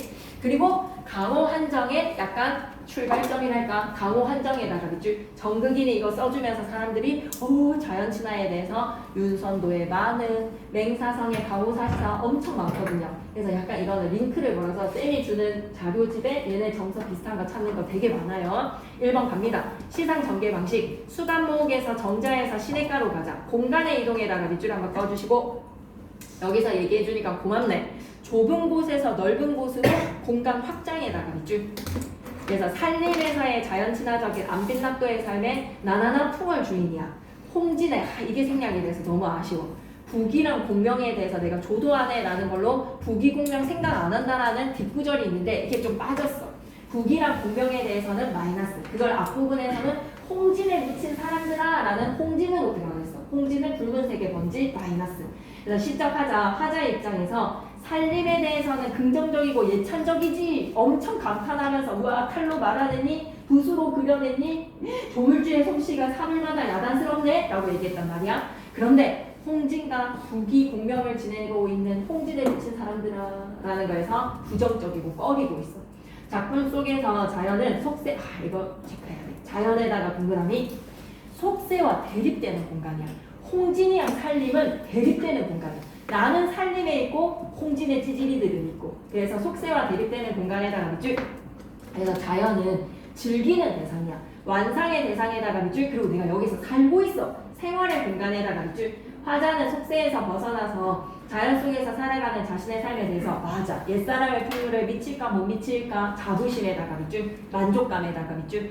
무라일체연이 흥이야 다를 쏘냐. 무라일체도 한 번만 더 밑줄 봐주세요. 대꾸법 엄청 많아요. 도와 해가 석양리에 피어있고 녹양광초 새우 중에 푸르도다. 이것도 대꾸고 칼로 말하느니 붓으로 그려내니 대꾸고 답청은 오늘 하고 욕기는 내일 하세. 대꾸고 아침에는 채산하고 저녁에는 낚시질 하세. 그리고 서리법 무라일체연이 흥이야 다를 쏘냐. 무릉이 가깝도다 저 들판이 그곳인가. 숯불에 우는 새는 춘기를 못내게워 소리마다 교태보다. 자연에 도취된 자신의 감정을 새한테 이입했다. 뒤에 장에서 문제 좀 풀이도 해야 돼. 1번으로 갈게. 점칭적인 표현이라고 하면 없어. 공간은 확장이 되지만 점칭적인 표현을 사용한 건 아니야. 화자가 의지를 드러내는 화자도 아니야. 결연한 의지에다가 X. 해악이라고 하면 해악과 풍자라고 하려면 어떤 작품? 미스터 반이라든지 해악이라고 하면 사설시조라든지 서민의 문학에서 근데 되게 진지하게 자연 친화적인 풍을 주인의 자신의 자부심과 만족감을 드러내요. 해악은 아닙니다. 해악에다가 X. 서민 문학의 색깔이야. 해악과 풍자는 어디에서? 서민 문학에서 찾아야지. 양반 문학에서는 숭고미와 우아미가 지금 뚝뚝 떨어집니다. 우아미가 서리적 표현에다가 밑줄 끄시고 화자 정서 강조되지. 흥이야 다를 쏘냐? 계절적 배경이라고 하면 맞아. 계절적 배경 밑에다가는 봄. 애상적 분위기에다가 X 하시고 흥겨운 분위기라고 바꾸자. 애상은 뭐야? 슬픈 분위기야. 애상적이라고 하면 슬픈 분위기를 애상이라고 해. 5번째 대화의 형식이라고 얘기하면 안 돼. 화자는 혼자서 이웃들한테 권유를 했어. 그래서 대화의 형식에다가 X 하시고 뭐야? 이웃들아 라고 하면 대화를 하는 듯한 형식이라고 해야 돼. 대화를 하는 듯한 형식. 대화를 하는 듯한 형식 이꼬르 뭐다? 청자 설정. 청자 설정을 통해서 화자가 흥겨움의 분위기를 자연을 즐기는 화자의 흥취를 드러냈다라고 하면 뭐야? 청자를 설정하면서 화자의 흥취야. 대화의 형식이라기보다는 시어시 꿈이 적절하지 않은 거. 오 미칠까 못 미칠까 미쪽일까 풍류적 삶에 대한 자부심. 지극한 즐거움을 왜 모르는 것인가. 화자는 즐겁고 만족감이 넘칩니다. 조물주의 신공 조하 신공 조물주의 솜씨. 자연의 경치에 대해서 감탄, 야단스럽다, 황사롭다라고 얘기했지. 적적하다라고 하면 나 홀로 즐기는겨 솔캠의 즐거움이라는 거에서 외로운 화자에다가 X. 떠오르는 게 도화꽃이다라고 하면 이상향으로 느끼고 있어. 이 작품에 나타난 화자의 공간의 이동은 어디로 가자? 수간목에서 정자 시냇가로 확장되고 있다라고 생각해야 돼. 나머지를 살릴 게 좀 없어. 수간목에 갇혀있어서 얘가 답답했다라고 한 적 있어? 아니, 답답에다가 X. 3번에 홍진에 묻힌 사람들한테 얘기하지. 홍진에서 살림으로 수간목에서 정자와 시냇가로라고 3번을 한 사람은 과거에 홍진에 있었으니까요 라고 하면 공간의 이동에 홍진을 포함시킬 수는 없어. 살림에서 홍진에 있는 사람들에게 고하노라 라고 얘기하는 거예요. 홍진에 묻힌 사람들아 라고 부르고 있는 겁니다. 홍진에서 시작 아닙니다. 수간목에서 느꼈습니까? 무라일체를. 어디에서 무라일체를 느꼈죠? 무라일체연이 흥이야 다를 쏘냐라고 하면 어디에서 느꼈지? 수간목에서 느꼈어. 수간목에서 느낀 무라일체야. 느끼지 못한 에다가 X. 수간목에서 무라일체 느꼈어. 답청과 욕기를 계획을 한 거는 이제 정자에 앉아서 이웃 사람들과 계획을 했죠. 시냇가에서 술을 마시고 난 후에 가장 빼어난 경치를 볼 수 있는 곳을 찾아서 시선을 돌리고 있다. 시냇가에서 술을 마시고 난 후에는 이제 뭐 한다 그랬지? 시냇가에서 술을 마시고 무릉도원이 저 들판이 무릉도원인가? 라는 것으로 무릉도원의 들판을 바라보고 있어. 이상향을 인식하는 걸로. 오케이. 4번으로 계속 가야 돼. 조선 정계의 시조와 가사는 노래로 향유되며 사대부들이 서로 문학적 동질성을 확인하는 데 사용이 되었어. 이러한 관례적 특성으로 인해서 사대부 시가에는 밑줄 거죠. 대화 상황의 연상에다가 밑줄 청자를 좀 설정을 한다는 것이야. 여러 표현으로 공감을 유도하는 방식이 간습화되었다. 기억에서 화자가 질문을 통해서 이봐 홍지대 묻힌 사람들 내가 옛사람의 풍류를 따라갈 수 있을까 못 따라갈까 라는 것으로 자신과 청자가 서로 동질적인 삶, 완전 대립적 삶이야. 동질적에다가 X. 니은에 하자가 질문의 형식을 통해서 자신의 생각을 드러내고 있는 거 맞아? 무라일체 연이 흥이야 다를소냐? 청자들의 공감을 유도를 했어. 디귿에서의 구절로 가봐. 이봐 이웃들아 산수 구경 가자라는 것은 청자와 함께 했던 지난날이 아니라 함께 하자라는 거야. 함께 했던 에다가 X 하시고 청자와 함께 하자. 청자랑 함께 하자고 권유하는 거야. 청자랑 함께 하자. 리을에서 구절은 뭐다? 술독이 비었으면 나에게 말해.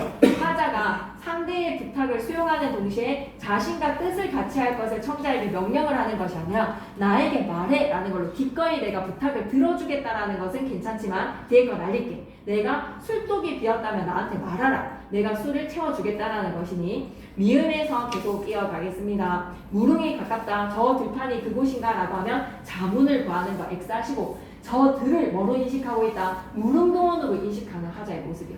차라리 2번이 낫겠지. 미음도 똑같이 화자가 저 들이 그곳인가 라는 질문의 형식으로 자신의 생각을 제시를 해서 공감을 유도한다. 저 들이 이상형인가? 차라리 미음이랑 니은은 똑같은 구절로 해석하시면 됩니다. 5번으로 갈게요. 이 작품에 대한 감상으로 적절하지 않은 거 쌤이 준 거에 이거 모의고사 문제 있거든요. 삼춘곡은 날고 기고 다 완벽하게 해석할 수 있어야 된다. 붓으로 그린 듯한 숲속에 대해서 감탄했지. 봄의 흥을 노래하는 새를 바라보는 데에서 부러움에다가 X 일체감을 느끼고 있다. 새의 흥과 나의 흥이 하나구나 라는 일체감을 느끼고 있다. 일체감으로 고쳐주세요. 부러움에다가 X. 숲속에서 봄의 흥을 노래하는 새를 바라보는 데에서 새와 하나 되었음의 일체감을 느끼고 있다. 나머지는 다 맞는 선지니까 기억하쇼. 오늘 내일 아침 저녁의 나열은 기대감입니다. 맑은 향이 담긴 술잔에 옷에 떨어지는 꽃잎 무라일체입니다. 신의 폰에 떠오르는 도화를 바라보면서 이상형을 연상을 하면 고조되는 감흥입니다. 애상, 회고, 동질, 고조 다 단어들 좀 체크해 주시고요. 알았죠? 밑에 있는 단어들 애상은 슬퍼에다가 밑줄, 회고는 돌이켜에다가 밑줄, 동질성은 같은 성질에다가 밑줄, 고조는 뭐다? 무르익어 가서 높아진다. 점점점 높아지는 고조. 오케이. 조금만 쉬었다. 그러니까 잠깐만 손 좀 돌리고 쌤이 40분에서 50분 사이로 맞춰줄게. 인용 표현만 좀 하고 갑시다. 알았죠? 잠깐만 쉴까요? 그러면 딱 진짜 한 놓친 것 좀 설명 좀 해볼까? 쌤이랑 같이 해야 하는 시간이 되게 중요합니다. 알았죠? 1대1의 시간. 일요일날 특히 12시부터 4시인데 그 이번 주 일요일날 온 사람이 사동 피동 진짜 모르는 상태로 와가지고 쌤이랑 하니까 엄청 이해를 잘하고 문제를 척척 풀고 가는 모습에서 쌤이 단톡에 그걸 올렸던 거거든요. 이 사람들이 이제 수행을 하느라고 질문이 없으니까 이번 주에는 이렇게 못 오나 보네 이런 생각이 들어가지고 그래서 진짜 1대1 시간을 갖고 안 갖고에서의 차이에서 여러분이 질문하면 뭐가 안 되어 있는지 쌤이 좀 느낄 수 있거든. 그러면 쌤이 그런 거에서 되게 더 긁어줄 수가 있어. 여러분이 안 된 거에 비어져 있는 부분을 쌤이 알게 될 때 그리고 딱 쌤이 이렇게 하면 됐다. 지금 이 단계에서 재훈이는 이렇게 하면 지금 잘 되어간다. 잘 되어간다라는 느낌을 좀 받게끔을 이제 교류를 하셔야 돼요. 마치고 나서도 좋고 일요일도 좋고 하니까 이제 갔다 오고 나서는 완전 본격적인 시험 기간이라고 딱 생각하고 보내자. 알았지? 완전 시험 기간 보내자. 일요일 날에 오후 12시부터 4시까지 그럼 저녁 먹고 7시부터 10시까지 또 이 시간을 일요일을 좀 잘 활용을 해보자. 토요일까지 막 이렇게 풀고 이렇게 하는 걸로. 알았지? 그냥 한번 제대로 해보자. 우리 각오를 해보고 1등급이 나오지 않으면 삭발하자 이런 심정으로 이제 서의식을 올린다라는 심정으로. 자, 그러면 인용 표현 가겠습니다. 쌤이 이제 견문장, 혼문장까지 내실 것 같거든요. 근데 거기에 있는 이야기들은 갔다 오고 나서 쌤이 한 번에 수루루 필기로 정리를 해줄 테니까 오늘은 인용 표현의 쪽수 162쪽입니다. 이걸로 한번 가시죠. 쪽수 162쪽. 자, 진지하게 시작해볼게. 인용 표현은 다른 사람의 말이나 글을 빌려와서 전달하는 표현의 방식이야. 빌려와서에다가 밑줄. 그래서 내용과 형식을 완전 생생하게 갖고 와도 되고 내용만 갖고 와도 돼. 빌려온 말이나 글은 암긴 문장이 될 거야. 암긴 문장 인용절에다가 밑줄. 암긴 문장 인용절인데 이게 문장 성분으로 따지면 무슨 문장 성분이 되게 생각해봐. 그는 날씨가 덥네 라고 말했다가 날씨가 덥네까지가 인용절이지. 라고가 인용조사니까 그러면 날씨가 덥네 라고가 어절 단위로 문장 성분으로 따지면 무슨 문장 성분이 되게? 그게 엄청 중요해. 수업 시간에 얘기를 하셔서 대답하는 건지 아니면 원래 알고 있는 문법 지식인지 모르겠지만 시험에서는 낼 수 있습니다. 날씨가 덥네 라고 말했다를 수식하는 것으로 인용절이 무슨 역할을 한다? 부사어의 역할을 합니다. 적고 갈게요. 암긴 문장 입구를 인용절에다가 밑줄 끄시고 밑에다 뭐다? 부사어. 그래서 라고랑 고를 얘들아 여기에다 부사어. 라고랑 고를 얘들아 뭐라고도 부를 수 있게 여기 두 번째 부사어라고 좀 적어줘. 부사절은 아니야. 부사어야. 인용절이 부사어 역할을 하는 거야. 그래서 얘들아 라고랑 고를 인용조사라고도 부르지만 뭐라고도 부르게? 인용부사격 조사라고 불러. 라고랑 고의 명칭은 정확히 뭐다? 여기다가 표시하셔도 되죠 뭐. 라고랑 고 얘는 부사어라고 적어주시고 라고랑 고를 또 뭐라고? 얘를 부사어. 인용절이 부사어 역할한다. 부사어. 라고랑 고를 뭐라고도 불러도 된다. 별칭의 이름이 정확한 표현은 라고나 고는 인용부사격 조사입니다. 인용부사격 조사. 부사어의 자리를 만들어주는 부사격 조사예요 얘들아. 이거는 인용을 나타내는 부사격 조사다. 라고랑 고는 인용부사격 조사다. 필기가 나올지 한번 볼게요. 문장의 서술어로는 다 말하다, 묻다, 남의 말이나 글을 전달하니까 자신의 생각에서는 뭐 판단하다, 확신하다, 상상하다 이런 사유 동사나 정보 전달 동사를 주로 사용합니다. 빌려오는 방식에 따라서 직접 인용이랑 간접 인용으로 나뉘어지는데요. 직접 인용은 말하는 이가 다른 사람의 말이나 글을 원래의 내용과 형식 그대로 위주입니다. 내용과 형식 그대로에다가 있죠. 내용과 형식 그대로. 그래서 큰 따옴표에 아이씨 개덥네 뭐 이런 거에 개덥네까지 생생하게 그대로 따오는 것보다 직접 인용. 큰 따옴표 뒤에 라고가 붙는 거야. 근데 간접 인용은 아씨 개덥다고 이렇게 하면 안 돼. 아씨 버리고 개도 버리고 그냥 뭐라고? 덥다고 말했다. 덥다고만 바꿔야 돼. 뭐로 바꿔야 돼? 말하는 사람의 글투로 바꿔야 되기 때문에 내용만 바꿔야 돼. 내용만에다가 밑줄. 그래서 큰 따옴표 사용하지 말고 인용조사는 고만 사용하는 거야. 그는 날씨가 덥네 라고 말했다. 그는 날씨가 덥다고 말했다. 날씨가 덥네는 무슨 체지? 날씨가 덥네는 상대 높임 표현에서의 무슨 체에 해당했지? 안 외워도 돼 사실상. 이번 시험 범위가 아니니까. 덥네는 뭐다? 하계체였어. 근데 날씨가 덥다는 뭐야? 헤라체야. 무조건 뭐야? 이 표 안에 있는 하가 헤라체로 바꿔야 돼. 이 표 안에 있는 종결 표현에서의 어미로 전부 다 뭐로 바뀌어져야 된다? 헤라체로 바꿔야 돼. 그래서 인용절의 종결 어미가 오른쪽 같이 다 헤라체로 바뀌고 조사 라고 대신에 고를 붙이고 이번에다가 별표셋. 이걸 이제 니네가 판단할 수 있어야 돼. 시간 표현, 높임 표현, 지시 표현, 대명사 등이 말하는 일을 기준으로 문맥에 맞게끔 바뀌어져야 돼. 첫 번째, 선생님께서 곧 그리로 가겠습니다 라고 말씀하셨어. 선생님께서 곧 그리로 가겠습니다 라고 말씀하셨어. 그러면 이제 바꿔봐봐. 선생님은 윗사람이니까 선생님께서 곧 그리 가겠습니다 라고 하는 선생님의 하십시오 쟤는 버려. 종결 표현을 뭐라고? 곧 그리는 말하는 사람의 입장에서는 선생님이 그리 갈게요 라고 하면 내가 말하는 입장에서의 지시 표현을 뭐로 바뀌어져야 된다? 이리가 돼. 이리에다가 별표. 그리고 가다라는 동사는 반대적인 거에서의 의미가 있어. 동사를 건드려줘야 돼. 가다는 뭐로 바꿔야 된다? 오다로 바꿔야 돼. 이거 필기되어 있지? 이렇게 다 바뀌어지는 요소들. 오다라는 동사로 바꿔줘야 돼. 오다라고 바뀌어지는데 와씨 높임 표현까지 신경 써야 되는데 곧 일이 온다고 말씀하셨어 라고 하면 돼 안 돼? 선생님의 행위이기 때문에 선어말어미 시 체크해줘. 선어말어미 시에서 시 동그라미.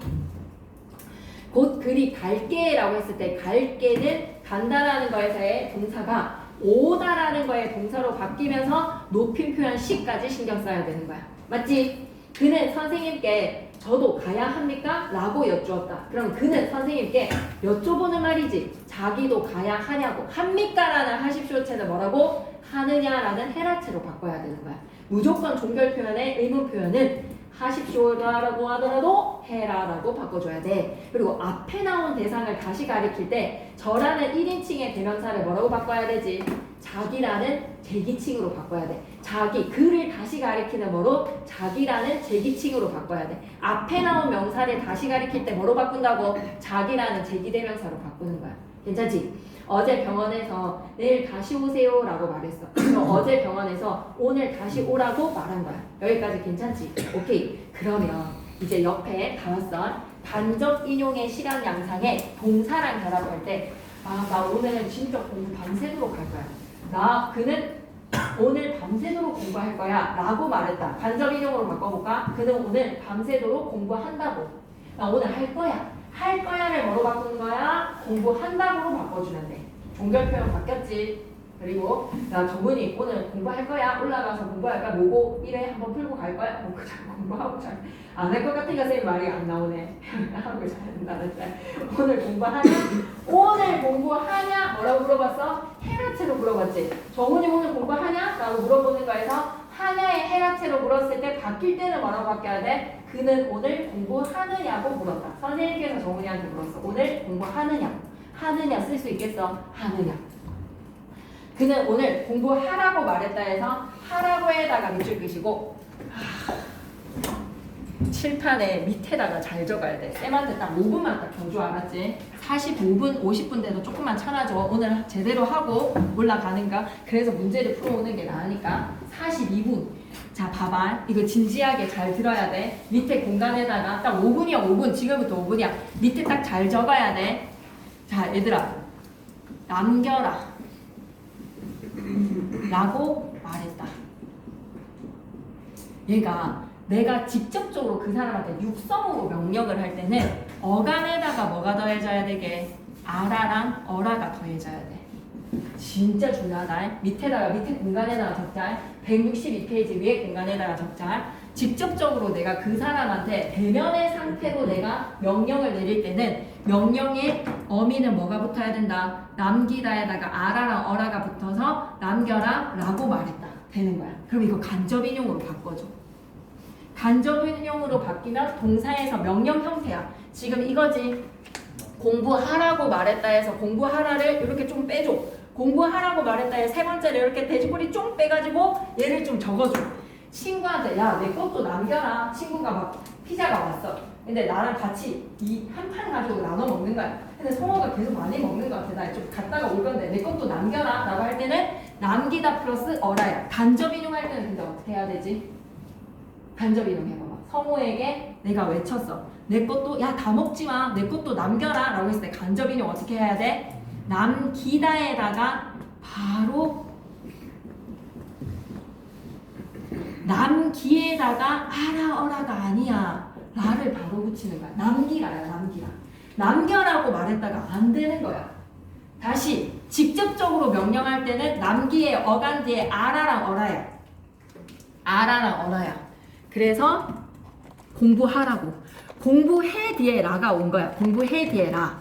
공부하라고. 색깔 어디 갔어? 색깔. 파란색, 빨간색 다 어디 갔어? 왜 검정 색깔밖에 없어? 남기 어간대에 뭐 붙인다고? 아라랑 어라. 직접 명령할 때. 직접적으로 할 때는 아라랑 어라. 근데 간접할 때는 뭐다? 남기 뒤에 라만 붙이는 거야. 남기라. 알 수 있겠어요? 오케이. 남기라 하고 얘를 부사격, 인용 부사격 조사라고 하면 돼, 안 돼? 인용 부사격 조사 아니야. 남기라 뒤에 고가 붙은 거야. 알았지? 라고 아니야. 남기라 뒤에 고가 붙은 거야. 그럼 하나 중요한 거 됐어. 그 다음에 이제 그 다음 거 남았어. 다음 시간에 그런 시작점은 여기서부터 할게. 이 정도 듣고 이제 문제 푸는 데는 지장 없으니까. 그리고 공부하자 뒤에는 고 붙이는 거지. 공부하라 뒤에 고 붙었어. 그치? 공부하라 고 말했다. 고만 동사야. 그는 오늘 공부하자 뒤에 고 붙이는 거 맞지? 그 다음에 이제 형용사랑 결합을 할 때는 덥다고도 괜찮지. 덥냐고도 괜찮지. 근데 3번이 중요해. 3번에다가 별표. 시합이 오늘이다 라고 말했다. 시합이 오늘이다라는 서술격 조사이다가 인용의 조사 고랑 결합이 되면 이다가 이라로 활용이 돼. 이다가 이라로 활용이 되어서 어떻게 결합된다고? 이라고가 돼. 그러면 서술격 조사 이다가 이라로 활용이 되어서 요거까지만 적어줘. 오늘 이라고. 이거 가지고 장난치 친단 말이야. 라고 조사 붙었다고 장난치 친단 말이야. 근데 내 눈에 라고가 보이니까 오 하면 되겠어 안 되겠어? 안 돼. 이라는 서술격 조사 이다야. 서술격 조사 이다가 이라가 되고 그 다음에 얘는 뭐야? 인용조사야. 인용조사 서술격 조사 따로 구분해야 돼. 그리고 심지어 생략이 되기도 해. 천재이다 라고 하면 천재이다고 밑에 예시 적어줘. 3번에 오늘이라고 해서 돼지고기 쫑 빼가지고 이거 하나 적어줘. 놓친 사람은 마치고 적고 가자. 천재이다고 라고 하면 어떻게 고치지? 나는 천재이다고 이거 아니잖아. 나는 천재이라고가 되니까 라로 고쳐주고 고가 되는데 앞에 말이 모음으로 끝나면 이가 생략이 될 수 있어. 천재라고. 천재라고 해서 이제 라고 가지고 인용조사라고 하면 이의 형태조차도 없으니까 여러분이 라고를 인용조사라고 착각할 수도 있다. 근데 착각하지 말고 천재라고 했을 때 라 이거 뭐라고? 서술격 조사 이다의 라인 거야. 서술격 조사 이다의 라. 그 다음에 얘가 뭐가 돼야 돼? 인용조사야. 모르겠는 사람은 쌤한테 물어보고 좀 정리를 해보자. 다시. 나는 천재이다 라고 외쳤어. 그가 나 외쳤다. 백호가 외쳤다. 나는 천재니까 나는 천재다 라고 외쳤어. 서술격 조사 이가 생략이 된다. 앞에 말이 몸으로 끝나면. 부모이다는 부모다. 근데 학생이다는 학생가가 안 돼. 학생다 안 됩니다. 앞에 말이 몸으로 끝나면 서술격 조사 이다의 이가 생략될 수 있어. 그러면 이건 뭐야? 자기는 백호가 말했어. 자기는 천재라고. 그래서 서술격 조사 이다의 이다가 사라져 버려서 라고가 조사로 붙었나 라고 하면 안 돼. 이때 라가 뭐라고? 서술격 조사 이다의 이다가 이라로 고가 인용해준다. 이 말 좀 이해되니? 나온다.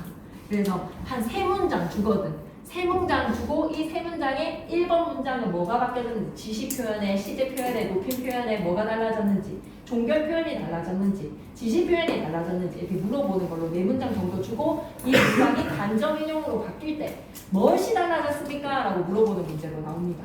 아시겠죠? 네. 그걸로 이제 기출문제 그런 거 풀어보면 되니까 일단 여러분은 이거 가지고 가서 여기에 인용 표현이 없을 수도 있을 것 같다. 문장의 짜임이 없을 수도 있는데 일단 인용 표현은 그 정도 이해해 놓으시면 쌤이 엑기스 문제로 줄 테니까 상충곡 바로 풀어오시고 숙제 집에 가서 상충곡 해놓고 문장의 짜임은 중딩 때 했던 실력대로 한번 풀어봐라. 먼저 문제 풀고 그 다음에 이제 쌤한테 질문하는 걸로 쌤 얘기 듣는 걸로 손문장, 전문장이랑 문장의 짜임새랑 이런 거 다 풀고 옵시다. 알았어? 이거 다 풀고 오고 사동, 피동은 있는 거는 다 풀어야죠. 우리가 사동, 피동 한 거에서 일단 공부할 사람들은 좀 남아서 하고 갈까? 재윤이 가방을 싸네. 다 됐나 보네.